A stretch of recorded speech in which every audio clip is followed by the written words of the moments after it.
Assalamualaikum warahmatullahi wabarakatuh. Kami dari kumpulan 1 akan membentangkan tugasan 2 berkumpulan kod SCCA 1023 iaitu teori komunikasi. Kami telah memilih tajuk tugasan kali ini iaitu teori X dan teori Y. Sebelum meneruskan pembentangan ini, terlebih dahulu saya akan memperkenalkan ahli kumpulan kami. Okey, yang pertama Encik Muhammad Azinuddin, nombor metrik 290187. Seterusnya Nurhana, nombor metrik 290213. Seterusnya Cik Muhammad Faisal 290158. Seterusnya Cik Muhammad Syahril 290415. Dan yang terakhir saya sendiri, Cik Muhammad Zulkifli, nombor metrik 290484. Seterusnya saya serahkan pembentangan ini kepada saudari Nurhana. Dipersilakan. Terima kasih Encik Zulkifli di atas pengenalan tugasan bulan kami.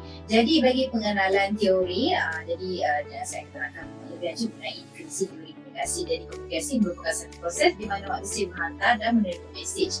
Dan ini juga bermakna komunikasi boleh juga didefinisikan sebagai satu proses di mana manusia berkongsi pendapat, informasi maupun juga perasaan. Jadi definisi teori X dan Y ialah ahli psikologi sosial sendiri Douglas McGregor telah membangunkan dua teori yang berbeza yang menjelaskan bagaimana kepercayaan pengurus tentang apa yang memotivasikan kaki tangan mereka boleh mempengaruhi gaya keputusan masing-masing. Jadi beliau melabelkan itulah yang dikategorikan sebagai teori X dan juga teori Y. Mengenai sejarah teori itu sendiri, teori komunikasi ini telah dicadangkan oleh SF Stirner pada tahun 1980.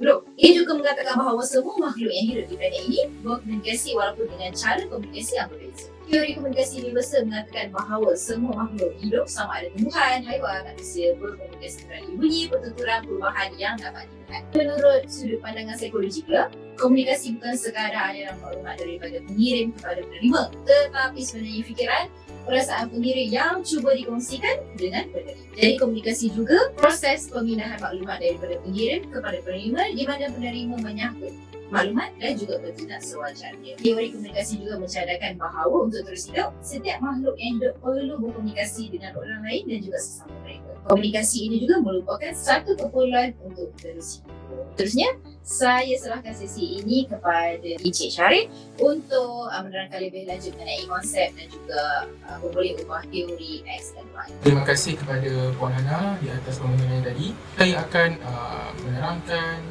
tentang konsep, komponen dan pemboleh ubah utama teori. Konsep teori X dan teori Y ini adalah dikemukakan oleh Douglas McGregor. Teori X dan teori Y berkonsepkan fungsi pengurusan sesebuah organisasi yang menjadi panduan kepada sesebuah syarikat untuk mengurus dan mentadbir syarikat dengan lebih cekap dan tersusun. Dia ada dua. Teori X ini dia menggambarkan seorang pengurus yang memandang negatif dan mempunyai persepsi tidak baik terhadap pekerjanya. Manakala untuk teori Y menggambarkan perkara-perkara baik dan andaian-andaian yang positif dan baik tentang kaki tangan sesebuah organisasi. Manakala untuk pemboleh ubah teori X dan Y, mereka berhujah tentang teori X dan Y bahawa terdapat pemboleh ubah yang terlibat dalam kepimpinan termasuk sikap dan keperluan pekerja itu sendiri dan sosial, ekonomi dan politik persekitaran. Bagi McGregor, kepimpinan bukanlah hak milik individu tetapi hubungan yang kompleks antara pemboleh ubah ini. Dia adalah salah seorang yang pertama berhujah bahawa kepimpinan lebih kepada hubungan antara pemimpin dan situasi yang mereka hadapi daripada sekadar ciri-ciri pemimpin semata-mata. Seterusnya saya akan menerangkan tentang andaian teori X dan Y. Teori X adalah berandaian bahawa kebanyakan pekerja mempunyai sifat tidak suka bekerja dan kalau boleh mereka suka mengelak. Dan seterusnya andaian kedua adalah disebabkan pekerja juga tidak suka dengan pekerjaan mereka dan mereka merasakan diri mereka ni dipaksa, dikawal dan diarahkan, dan jika tidak membuat performa yang baik, mereka akan dihukum. Mereka tak suka macam tu. Dan andaian ketiga adalah kebanyakan pekerja macam teori X ni lebih suka jika tidak diarah dan suka mengelak tanggungjawab dan kurangnya mempunyai cita-cita untuk berjaya. Tapi kebajikan dan keselamatan nak dijaga. Itu teori X. Manakala teori Y pula berandaian bahawa kebanyakan pekerja mereka ni suka mencari ilmu dan dalam masa yang sama bukan sahaja ingin menerima arahan tapi cuba mencari tindakan yang perlu dibuat. Maksudnya dia ni tak payah kena suruh kalau untuk teori Y ni lah. Dan andaian yang lain pula, keupayaan untuk menggunakan tahap imajinasi, kepintaran dan kreativiti yang agak tinggi dalam menyelesaikan masalah. Dan andaian teori Y yang ketiga boleh membawa kepada lebih banyak hubungan kerjasama antara pengurus dan pekerja. Jadi gaya pengurusan teori Y ini berusaha untuk mewujudkan kerja persekitaran di mana keperluan peribadi dan objektif individu boleh dikaitkan dan diselaraskan dengan objektif organisasi. Sekian, terima kasih. Saya serahkan kepada Encik Muhammad Azimuddin untuk pembentangan seterusnya. Baik, terima kasih Encik Syahril di atas pembentangan yang sebentar tadi. Saya Azimuddin akan meneruskan pembentangan seterusnya berkenaan relevan teori terhadap realiti organisasi awam ataupun korporat. Dalam teori X, kita dapat mengandaikan golongan teori ini boleh diibaratkan sebagai pahat dengan pelukul atau Swiss of people.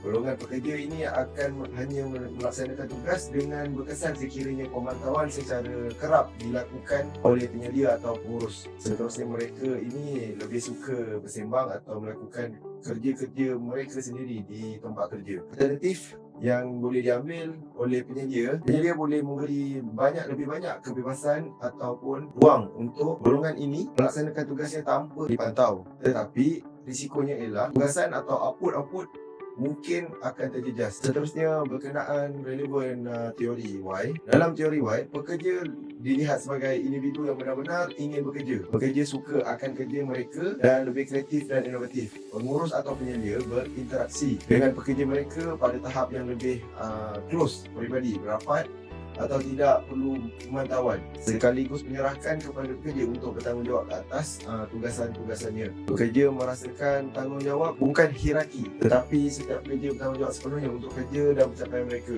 Sebagai contoh, golongan teori Y ini menggunakan pemikiran dan membuat kerja dengan perasaan gembira, seperti gembiranya ia ketika sedang bermain atau berhibur. Kawalan secara terus ataupun pemantauan dan hukuman bukanlah cara bagi menentukan golongan ini menjalankan tugas. Golongan ini juga sentiasa sahaja mengawal dirinya dalam serba hal apabila ia terikat dengan tanggungjawab yang diberikan untuk mencapai matlamat organisasinya atau dirinya. Mereka mendapat kepuasan kerja di atas kepercayaan majikan terhadap mereka. Perkara-perkara ini sangat relevan terhadap organisasi awam atau korporat secara realitinya. Sekian pembentangan saya serahkan pembentangan seterusnya kepada Encik Muhammad Faisal untuk pembentangan seterusnya. Sekian, terima kasih. Terima kasih Saudara Azimuddin. Berkenaan pembentangan tadi yang bertajuk relevan teori ini dengan realiti atau dalam konteks organisasi awam atau korporat. Sebelumnya saya Muhammad Faisal akan meneruskan pembentangan ini mengenai analisis dan kritikan terhadap teori X dan teori Y.